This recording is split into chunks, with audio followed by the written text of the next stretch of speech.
बिस्मिल्लाहिर्रहमानिर्रहीम। Lecture number 8 है ये, स्लाइड नंबर 8 जो आपको प्रोवाइड की हुई है।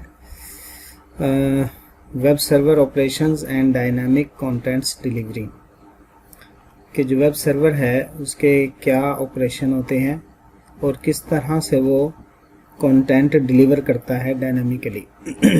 अब इसका क्या मतलब है, देखें हमारे पास मैंने जैसे कि आपको एग्जांपल भी दी थी, लाइक फेसबुक है तो हर बंदे की जो भी यूज़र उसको ओपन करता है उसको अपना ही कंटेंट नज़र आता है। फॉर एग्ज़ाम्पल यूज़र नेम उसको अपना नज़र आएगा, पिक्चर उसकी इमेज और तस्वीर जो है उसको अपनी नज़र आएगी, न्यूज़ फीड उसकी अपनी होगी, हर एक की अपनी अपनी, हर एक के अपने अपने ग्रुप हैं। लेकिन फेसबुक एक ही है। ऐसा नहीं है कि कंपनी ने सब बंदों के लिए अलग अलग से वेबसाइट बनाई हो। फॉर एग्ज़ाम्पल अगर 1,00,000 यूज़र हैं तो 1,00,000 फेसबुक्स नहीं है। फेसबुक सिर्फ एक ही है, लेकिन उसमें जो कंटेंट आता है वो डायनामिकली डिलीवर होता है। ठीक है जी, तो ये हेडिंग उम्मीद है आपको समझ आ गई होगी। अभी जो छोटे से बुलेट्स हैं वेरी इजी हैं, इसको हम देख लेते हैं। Web servers, browsers and proxies communicate by exchanging HTTP messages. कि जो ब्राउज़र और प्रॉक्सीज होती हैं या सर्वर्स होते हैं, ये HTTP मैसेजेस के ज़रिए कम्युनिकेट करते हैं। यानी HTTP रिक्वेस्ट जाती है सर्वर के पास और सर्वर उस रिक्वेस्ट को रिसीव करके रिस्पॉन्स जनरेट करता है।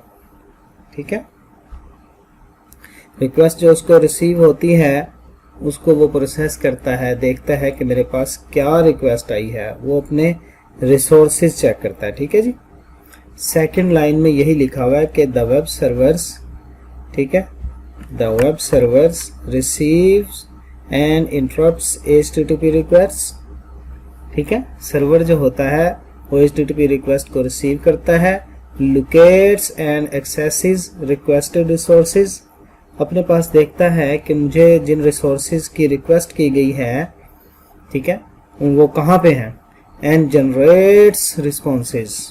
ठीक है, और रिस्पॉन्स जनरेट करके फिर क्या करता है, which it sends back to the originators of the request। जहाँ से रिक्वेस्ट आई है वहाँ पे रिस्पॉन्स भेज देता है। I think it should be clear now जी। ये देखें जी, ये एक पिक्चर है, एक डायग्राम है जिसमें सर्वर के ऑपरेशंस दिखाए गए हैं। ठीक है, इसमें अगर आप लेफ्ट कॉर्नर में देखेंगे तो यहाँ पे अब देखेंगे कि नंबर 1 सबसे पहला काम क्या होता है कि request arrives eight server. Server के पास रिक्वेस्ट आती है, ये एरो भी बना हुआ है। नेटवर्किंग स्पॉट एक मॉड्यूल है, उसमें रिक्वेस्ट आती है उसके ज़रिए। ठीक है, नंबर 2 दूसरा काम क्या होता है कि request is passed to address resolution module. ठीक है जी, 3 मॉड्यूल हैं यहाँ पे सर्वर के पास, address resolution, request processing, response generation. ठीक है, ये आपको नज़र आ रहे होंगे। ये देखें जहाँ पे मेरा कर्सर भी है, शायद आपको नज़र आ रहा हो, लेकिन ना भी नज़र आ रहा हो तो ये 3 मॉड्यूल्स बीच में बने हुए हैं। ठीक है, address resolution, request processing and response generation. तो सबसे पहले रिक्वेस्ट पास की जाती है एड्रेस रेजोल्यूशन मॉड्यूल में। ठीक है, उसके बाद इसके बाद काम क्या होता है, रिक्वेस्ट को प्रोसेस किया जाता है, फिर उसके बाद रिस्पॉन्स जनरेट किया जाता है। और जो पहला मॉड्यूल है एड्रेस रेजोल्यूशन, उसमें 4 काम हो सकते हैं, वर्चुअल होस्टिंग या virtual hosting, aliasing, address mapping and authentication. इनके मतलब आगे आ जाएंगे। ठीक है, और रिक्वेस्ट प्रोसेस जब होती है उसमें 2 काम होते हैं बेसिकली। देखा जाता है कि वो जो रिक्वेस्ट आई है वो स्टैटिक है या डायनामिक है, उसको हमने स्टैटिक कंटेंट डिलीवर करना है या डायनामिक कंटेंट डिलीवर करना है। ठीक है, फिर स्टैटिक में दो चीज़ें हो सकती हैं, static content and as is page, और डायनामिक में आपके पास हो सकते हैं CGI, SSI, template approaches and servlet APIs, और उसके बाद आपको रिस्पॉन्स जनरेट कर दिया जाता है। तो नेक्स्ट पेज पे हम आ जाते हैं। इसमें है कि जी ये वो जो हमने मॉड्यूल्स पढ़े हैं सर्वर ऑपरेशंस में, address resolution, request processing and response generation, ये उनके यहाँ पे सारों के मतलब लिखे हुए हैं। ठीक है जी, आप इसको डिटेल से देख लें। The address resolution module which is responsible for analysing and pre processing the request. इसमें प्रोसेसिंग से पहले जो काम होते हैं, जिनको प्री प्रोसेसिंग कहते हैं, वो काम इस मॉड्यूल में होते हैं, एड्रेस रेजोल्यूशन मॉड्यूल में। ठीक है जी, 3 काम होते हैं एक्चुअली। कौन कौन से हैं? वर्चुअल होस्टिंग है, एड्रेस मैपिंग है एंड ऑथेंटिकेशन है। ठीक है, एलियासिंग भी है। एलियासिंग का भी मैं आपको कुछ बताता हूँ, पहले इनको देख लें। वर्चुअल होस्टिंग क्या होती है कि एक सर्वर पे जब आप मल्टीपल डोमेन्स होस्ट करते हैं तो इसको वर्चुअल होस्टिंग कहते हैं। एड्रेस मैपिंग क्या होती है कि आपने जो रिक्वेस्ट की है वो स्टैटिक कंटेंट के लिए है या डायनामिक के लिए, ये पहले ही चेक कर लिया जाता है। ठीक है, और ऑथेंटिकेशन में ये बहुत मशहूर सी बात है और रेगुलर बात है कि जब आप कोई वेबसाइट विज़िट करते हैं, आप को वो चेक करते हैं कि आप उनके ऑथेंटिकेटेड यूज़र हैं भी या नहीं। लाइक फेसबुक ही की एग्जांपल ले लें। फेसबुक में आपका यूज़र नेम पासवर्ड मांगा जाता है, उसके बगैर आप उसको इस वेबसाइट में दाखिल नहीं हो सकते। ठीक है जी। If the requested resource is protected, examine authorization certificate to see if the request is coming from an authorized user. Okay. अच्छा, चौथी बात थी एलियासिंग। एलियासिंग क्या होती है कि एलियासिंग असल में होता है, इसका अगर आप उर्दू में मतलब मैं आपको बताऊं तो इसका मतलब होता है उर्फ। जैसे उर्फ नाम नहीं होता, जैसे रशीद उर्फ शीदा, ठीक है, अकरम उर्फ अक्कू, तो लाइक ये है, ये एलियासिंग भी कुछ समटाइम्स की जाती है। अच्छा जी, दूसरा मॉड्यूल होता है रिक्वेस्ट प्रोसेसिंग मॉड्यूल। इसमें क्या होती है कि रिक्वेस्ट को प्रोसेस किया जाता है, इन्वोक्स सब मॉड्यूल्स टू सर्व स्टैटिक और डायनामिक कंटेंट एज अप्रोप्रिशिएट। यानी कि जो हमने पहले चेक किया था एड्रेस मैपिंग में कि ये रिक्वेस्ट स्टैटिक के लिए है या डायनामिक के लिए है, तो उसको यहाँ पे उसको इन्वोक किया जाता है सब मॉड्यूल्स को कि अब हमने ये वाली जो है ना कंटेंट डिलीवर करना है। और फिर उसके बाद थर्ड मॉड्यूल होता है response generation, builds the response and directs it to the networking module for transmission। आप ये पिक्चर देख सकते हैं कि रिक्वेस्ट जब प्रोसेस हो जाती है तो उसके बाद इसको रिस्पॉन्स जनरेट कर दिया जाता है। अब ये जो नीचे चीज़ें लिखी हुई हैं स्टैटिक और डायनामिक, यहाँ पे मॉड्यूल नंबर 2 के अंदर रिक्वेस्ट प्रोसेसिंग में स्टैटिक और डायनामिक, तो मैं आपको बताऊं कि स्टैटिक कंटेंट और डायनामिक कंटेंट, ठीक है जी। स्टैटिक तो वाज़ेह ही है, और इसमें फिर दो चीज़ें आ जाती हैं, स्टैटिक कंटेंट और एज इज़ पेज, ठीक है जी। इसको मज़ीद आप हम देख लेंगे। और डायनामिक में आपके पास कुछ चीज़ें आ जाती हैं जिसको हम नेक्स्ट स्लाइड में देखने जा रहे हैं, वो ये हैं advance mechanism for dynamic content delivery. ये आपका लॉन्ग भी आ सकता है, ठीक है जी। और आपको ये जो पिक्चर है, ये जो डायग्राम है, बहुत अच्छी तरह से आपको याद होनी चाहिए। इसको आप ड्रा करें बार बार और इसको हिफज कर लें, ठीक है जी। अब नेक्स्ट पेज पे हम आगे हैं। इसमें जी आपके वो मैकेनिज़म्स बताए हुए हैं, वो तरीक़ेकार बताए हुए हैं जिनके ज़रिए आप डायनामिक कंटेंट डिलीवर करवा सकते हैं, ठीक है। आम तौर पे जैसा कि हमारे सिलेबस में है, हम इनमें से सिर्फ एक आपको पढ़ाते हैं, बाकी आप खुद करते हैं। MSc के सिलेबस में PHP है, ठीक है, तो उसके ज़रिए हम ये काम करते हैं और इसमें भी हम इंशाल्लाह इसको देखने जा रहे हैं आगे, जैसा कि मैं आपको अभी दिखा दूं, ये देखें, ठीक है जी। तो बाकी और भी चीज़ें देख लेंगे। बहरहाल ये जो है आपके पास 7 हेडिंग्स हैं इसमें। ये आपने अच्छी तरह से इनको याद करना है लॉन्ग के हवाले से, ठीक है जी। फर्स्ट वन है बियॉन्ड CGI एंड SSI, ठीक है। बियॉन्ड का मतलब है पास्ट, गुज़श्ता, पुरानी, ओल्ड, ठीक है। CGI common gateway interface, okay, and SSI server side includes. इनके बारे में पढ़ लेते हैं। तो मैं आपको दोबारा याद करवाता चलूँ कि हम ये क्या पढ़ रहे हैं कि वो तरीके, ठीक है, जिनके ज़रिए हम डायनामिक कंटेंट डिलीवर करवा सकते हैं। पहला है बियॉन्ड CGI एंड SSI और नंबर 2 इज़, दूसरा क्या है, नेटिव APIs, नेटिव APIs, ठीक है जी। API stands for application program interface. हम इसके बारे में आगे जाके देखते हैं। अब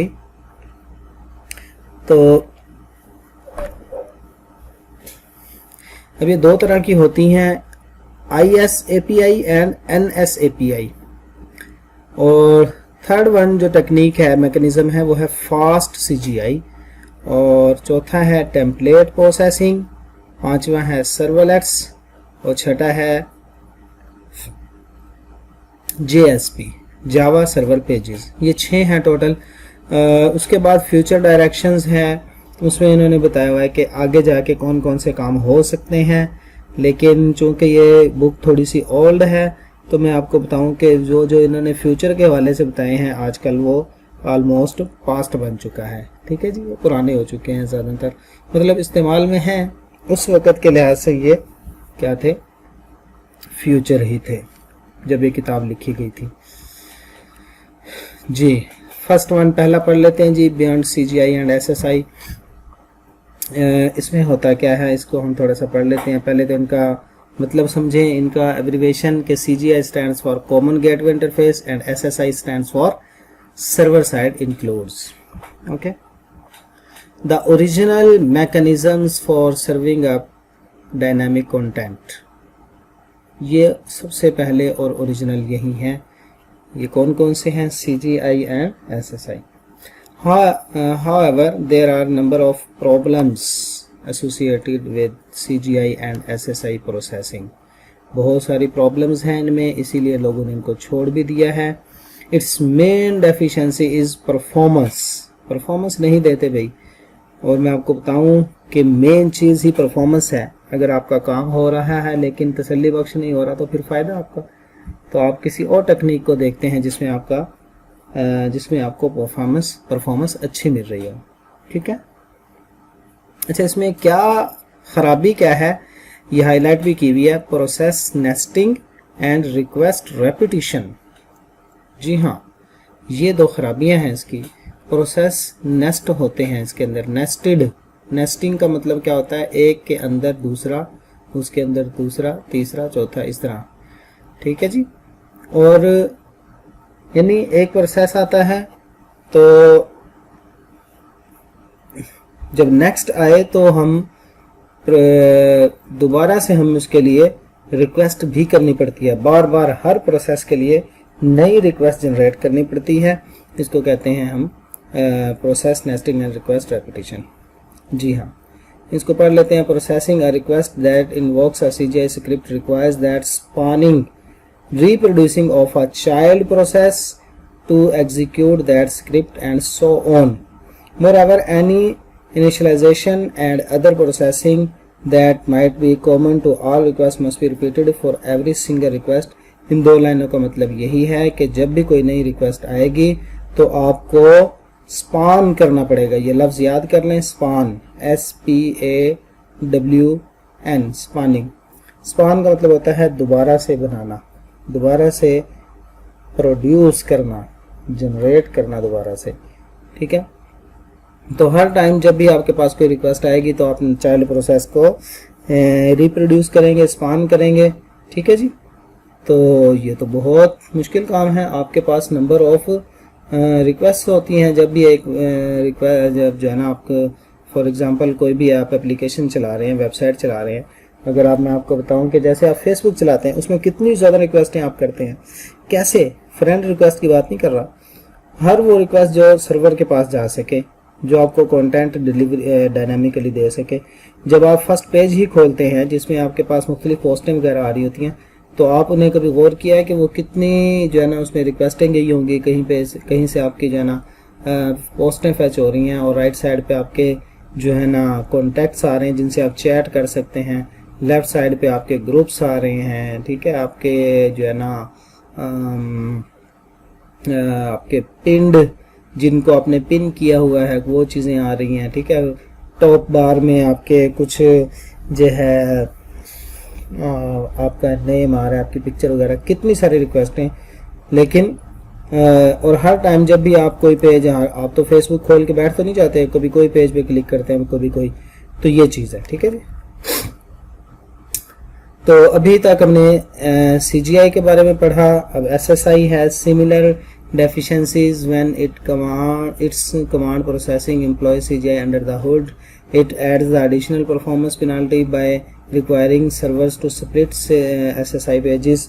इसमें मज़ीद परफॉर्मेंस में कमी आ जाती है क्योंकि इसमें स्प्लिट करना पड़ता है पेजेस को, सर्वर साइड इंक्लूड्स, ठीक है। मोस्ट इम्पोर्टेंटली SSI में represent a serious security risk, security का रिस्क होता है, specially when not configured carefully by the server administrator, क्योंकि इसमें सर्वर साइड पे पेजेस रखे जाते हैं मुख्तलिफ, ठीक है, उनको बाद में इंक्लूड किया जाता है डायनेमिकली, तो ये रिस्क बढ़ा सकते हैं आपके, ठीक है। The SSI mechanism is not scalable, ठीक है जी। आप देखें कि ये जो हाईलाइट की हुई हैं ब्लू कलर में चीज़ें, ये आप इनको लाजमी याद रखें, ये पॉइंट्स, ठीक है। बाकी बातें आप अपने पास से भी बना सकते हैं। अच्छा, the SSI mechanism is not scalable and provides only limited opportunities for reuse. Reuse भी इनको नहीं किया जा सकता, स्केलेबल नहीं है, ठीक है जी। तो हमने पहली चीज़ पढ़ ली, beyond CGI and SSI। Next हम आ जाते हैं नेटिव APIs पे। API का मैंने क्या बताया था कि API stands for application programming interface, application programming interface, ठीक है। तो अब भी इनका यूज़ होता है, ठीक है, APIs अब भी बनाई जाती हैं मुख्तलिफ, ठीक है। बहरहाल तो एफिशिएंसी कंसर्न्स में be addressed by using native server APIs के ज़रिए भी हम जो है कंटेंट लेते हैं डायनेमिकली। इसकी मैं आपको एग्जांपल एक देता हूँ। फॉर एग्जांपल जैसे कोई ग्रोसरी वेबसाइट हो, ठीक है, ग्रोसरी की वेबसाइट जैसे ऑर्गेनोज एक वेबसाइट है, इसी तरह उनकी अगर कोई साथ में मोबाइल एप्लीकेशन भी हो, तो आप देखते हैं कि जो चीज़ें आपको वेबसाइट पे नज़र आ रही हैं सेम वही चीज़ें आपको मोबाइल एप्लीकेशन में भी नज़र आती हैं। जैसा कि मैं आपको बताऊं, फेसबुक है, फेसबुक की वेबसाइट भी है, उनकी मोबाइल एप्लीकेशन भी है। तो किया ये जाता है कि हम APIs कुछ लिख लेते हैं ताकि दोनों जगह पे अलग अलग से कोड ना करना पड़े, वेबसाइट पे और मोबाइल एप्लीकेशन पे, ठीक है। तो हम एक ही API लिखते हैं और उसी को कॉल करते हैं वेबसाइट के अंदर भी और मोबाइल एप्लीकेशन में भी, ठीक है। API भी क्या एक कोड ही होती है जिसमें डाटा को रिट्रीव किया जाता है, डाटा जो है सेंड किया जाता है, कोई रिक्वेस्ट की जाती है, कोई रिस्पॉन्स आता है, ठीक है जी। ये कोई प्लान नहीं है, सीधा सीधा एक कोड ही है जो आप आमतौर पे करते हैं, ठीक है। अब इसको पढ़ लेते हैं थोड़ा सा, इसकी थोड़ी डिटेल है कि इसकी दो टाइप्स हैं, NS API, IS API वगैरह वगैरह। जी मैं बुलेट्स पढ़ रहा हूँ। A native API is simply a mechanism providing direct hooks into web server। ये सीधा आपके वेब सर्वर से हुक कर देता है, आपको जोड़ देता है। Use of native API implies the use of compiled code that is optimized for use within context of specific web server environment। आप इनको याद कर लीजिएगा। NS API and IS API are two approaches employed by Netspace Web Server Software and Microsoft's IIS respectively। यानी कि IS API जो है ये माइक्रोसॉफ्ट की है और NS API जो है वो नेटस्केप की है। The problem is that there is no commonality and consistency amongst these। ये जो दो तरह की हैं NS API और IS API, ये आपस में कम्युनिकेट नहीं कर सकती क्योंकि इनके प्लेटफॉर्म डिफरेंट हैं, इनकी टोटली लैंग्वेजेस ही डिफरेंट हैं। ठीक है, they are different from each other and code written for one environment cannot be reused in another. This makes it impossible to implement portable applications. इनकी आपस में portable applications नहीं बनाई जा सकती। दो हो गए जी point, beyond CGI and native APIs। Third one है फास्ट CGI। जी हाँ,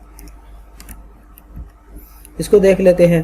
fast CGI is an attempt to combine the portability of CGI applications with the efficiency of non-portable applications based on server APIs। यानी ये कोई combination बनाया गया है APIs का और CGIs का, ठीक है, कॉमन गेटवे इंटरफेसेस का। the idea is simple. Instead of requiring spawning of a new process every time a CGI script is to be executed, fast CGI allows processes associated with CGI script to stay alive after a request has been satisfied। इसका मतलब ये है कि जिस तरह CGI में मैंने आपको कहा कि स्पॉनिंग होती है, प्रोसेस बार बार रिप्रोड्यूस होता है, यहाँ पे हम ऐसा नहीं किया करते, बल्कि हम जो एसोसिएटेड प्रोसेसेस होते हैं उनको अलाइव रखते हैं, जिंदा रखते हैं, उनको मरने ही नहीं देते कि उनको दोबारा प्रोड्यूस करना पड़े। ठीक है जी। This means that new process do not have to be spawned again and again since the same process can be reused by multiple request. ठीक है, these processes may be initialized once without endlessly re-executing initialization code। Okay हो गया। Next आ जाते हैं जी number 4 पे, template processing.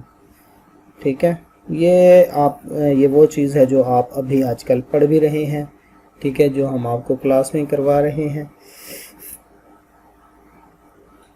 जैसे कि इसकी एग्जांपल भी हम अभी देखते हैं, थोड़ा इसको पढ़ लें। Templates are essentially HTML files with additional tags.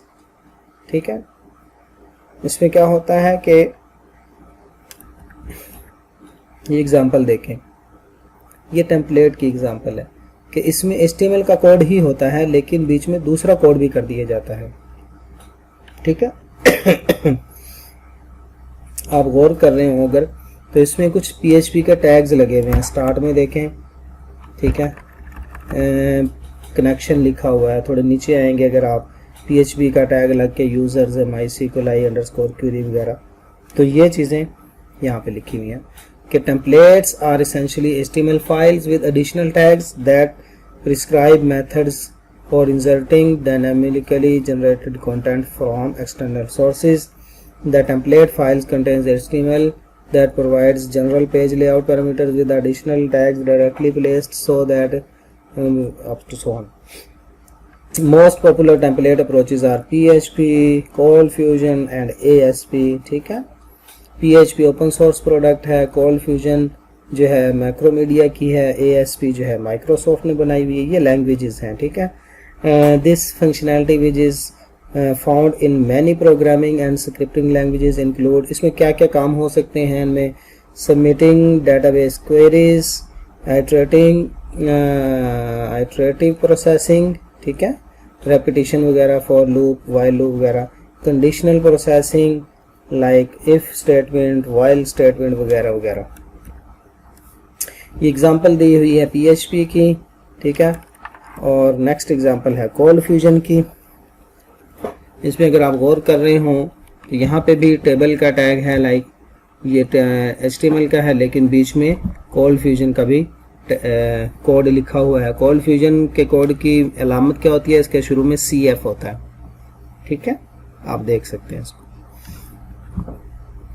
पांचवी चीज़ आ जाती है जी, हम पढ़ क्या रहे हैं? वो मैकेनिज्म्स जिनके ज़रिए कंटेंट डायनामिकली डिलीवर किया जा सकता है। ओके जी हाँ। Number 5, servers are Java programs that have access to information in HTTP request and that generate HTTP response and which are sent back to browser and proxies. ये servlets जो हैं ये जावा प्रोग्राम्स ही हैं, जावा के अंदर लिखा हुआ कुछ कोड है, ठीक है, और जो क्या करते हैं HTTP रिक्वेस्ट और रिस्पॉन्स जो है ना वो करते हैं, ठीक है जी, रिक्वेस्ट सेंड करते हैं, रिस्पॉन्स रिसीव करते हैं. A better approach to serving dynamic content is servlet API. Okay, ये जावा प्रोग्राम्स होते हैं. जी हाँ, Java technology for implementing applications that are portable not only across different servers but also across different hardware platforms and operating system. तो इसका मतलब ये है कि ये हार्डवेयर इंडिपेंडेंट हैं और प्लेटफॉर्म इंडिपेंडेंट हैं. प्लेटफॉर्म जो भी हो, विंडोज़ हो, मैकिंटोश हो वगैरह, ठीक है, तो डिफरेंट प्रोग्राम जो है ना प्लेटफॉर्म्स पे भी ये काम करते हैं. Like fast CGI, the servlet API uses server application modules that remains resident and reusable. यानी इसका फ़ायदा क्या है कि हम इनको दोबारा इस्तेमाल कर सकते हैं rather than requiring the spawning of new process for every request. ठीक है जी, ये लाइन मैं पहले समझा चुका हूँ. अगला बुलेट है servlets execute the same way in any environment that provides a compliant servlet runner. ये एक लफ्ज़ है जी सर्वलेट रनर. ये क्या होता है, इस नेक्स्ट लाइन में इसके बारे में बताया गया है कि interfacing with the server API is responsibility of servlet runner. ये क्या करता है कि जो सर्वर की APIs होती हैं उनको इंटरफेस करता है कौन, सर्वलेट रनर. ठीक है, इसमें क्या क्या चीज़ें होती हैं, जावा वर्चुअल मशीन और जावा नेटिव इंटरफेस. ओके जी, छठी चीज़ क्या है, जावा सर्वर पेजेस. मैं आपको दोबारा दिखा दूं जो हमने पढ़े थे वहाँ पे. ये देखें जी, सर्वलेट्स हो गए, टेम्पलेट प्रोसेसिंग हो गई और लास्ट वन क्या है, जावा सर्वर पेजेस. जी हाँ, इसको हम JSP भी कहते हैं. ओके ठीक है जी. तो JSP mechanism came about as Sun's response to Microsoft's own template processing approach, Active Server Pages. असल में ये Microsoft की जो अप्रोच थी ASP, अभी भी है ASP, आपने नाम सुना होगा ASP.NET. ठीक है, तो उसके अगेंस्ट ये सन एक बंदे का नाम है जी, ठीक है, उसने जो है इसको प्रोड्यूस वो करवाया था, जिसका नाम उसने JSP रखा था. ठीक है,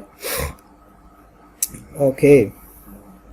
JSP was originally intended to dismiss servlet programmers from the tedium of generating static HTML और XML markup through Java code.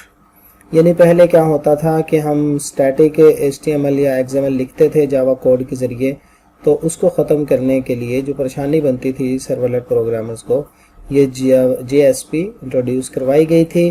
Today's JSP processors take static markup page with embedded JSP instructions and translate them into servlets which then get compiled into Java byte code. इसको याद कर लीजिएगा. ठीक है, JSP serves as pre-processor for servlet programmers because the resulting classes are compiled modules, ठीक है, that execute faster than a processor that interrupts templates at request time, JSP instructions, blah blah blah. ठीक है, इसको याद कीजिएगा. Last page है जी इस slide का, जो मैंने आपको स्टार्ट में बताया था. फ्यूचर डायरेक्शंस के डायनामिक जो कंटेंट डिलीवर किया जाता है उन्होंने 6 तरीके बताए हैं, लेकिन 7वां कहा है कि फ्यूचर में ये काम होने वाले हैं. तो मैं आपको बताऊं कि ये ऑलमोस्ट काम हो चुके हैं. सबसे पहला इनमें फ्यूचर डायरेक्शन जो दी है वो JSP मॉडल 2 है. नंबर 2 है मॉडल व्यू कंट्रोलर और नंबर 3 क्या है जी, स्ट्रट्स एप्लीकेशन फ्रेमवर्क. ओके, इनमें से आपने जो नाम पढ़ा हुआ होगा MVC का मॉडल व्यू कंट्रोलर, आपने अपनी बुक्स में ई-कॉमर्स वगैरह में पढ़ा हुआ होगा, ठीक है। तो इनको थोड़ा सा यहाँ से याद कर लें कि JSP मॉडल 2 क्या होता है। सन sees the use of servlet and JSP combination or as next generation, okay. यानी इसमें सर्वलेट्स और JSPs को इकट्ठा कर दिया गया है, okay. MVC model view controller, इसमें क्या होता है, आपके पास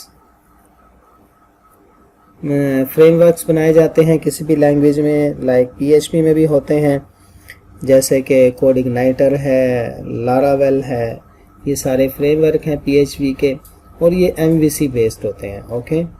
मॉडल्स होते हैं, इनमें कुछ व्यूज़ होते हैं, कुछ कंट्रोलर्स होते हैं। व्यूज़ क्या होते हैं कि वो पेज जिनमें प्रेजेंटेशन रखी जाती है कि पेज कैसा नज़र आएगा, ठीक है। मॉडल्स में डेटाबेस वगैरह रखी जाती है कि ये कॉलम होंगे, ठीक है। और कंट्रोलर्स में आपकी लॉजिक होती है, ठीक है। यहाँ पे आपने इसको पढ़ भी सकते हैं, ओके। और last one is Struts application framework developed by Apache group. Apache group ने इसको डेवलप किया है। Provides a set of mechanisms to enable the development of web applications using a combination of, किस चीज़ का कॉम्बिनेशन है, Java classes and JSP tag libs and specifications for action mapping as XML configuration files. 3 चीज़ों का एक combination है, ठीक है। Struts provides a means to achieve the goal of truly modular and maintainable web applications. Bharat, ठीक है जी। ये हमारे पास क्या है जी, इस स्लाइड का ये आपके पास इसका थोड़ा सा ओवरव्यू आ गया, ठीक है जी। इंशाल्लाह नेक्स्ट क्लास में हम XML पढ़ेंगे कि XML क्या होती है, उसके बारे में डिटेल से देखेंगे। अल्लाह हाफिज़।